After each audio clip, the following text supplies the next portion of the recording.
বউ হারালে বউ পাওয়া যায়, কিন্তু মা হারালে মা পাওয়া যায় না। এটি আমাদের সমাজের একটি প্রচলিত কথা। মনে হয় বউ যেন ডাস্টবিনের ময়লা, মন চাইলো তুলে আনলাম, আর মন চাইলো ছুঁড়ে ডাস্টবিনে ফেলে দিলাম।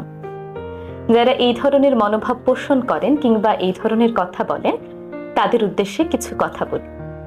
মা আর বউ দুজন দুই মেরুর, একজন জননী, আরেকজন সহধর্মিণী, একজন জন্মদাত্রী, আরেকজন পরিপূর্ণতা দানকারী।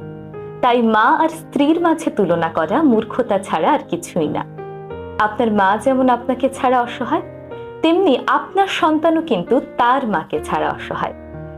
খেতে বসলে আপনার মা বড় মাছের পিসটা নিজে না খেয়ে আপনার পাতে তুলে দেয়। লক্ষ্য করলে দেখবেন আপনার স্ত্রীও কিন্তু একই কাজ করেন। আপনার মৃত্যুতে আপনার মা যেমন হবে সন্তান হারা, তেমনি আপনার স্ত্রী হবে সঙ্গী হারা।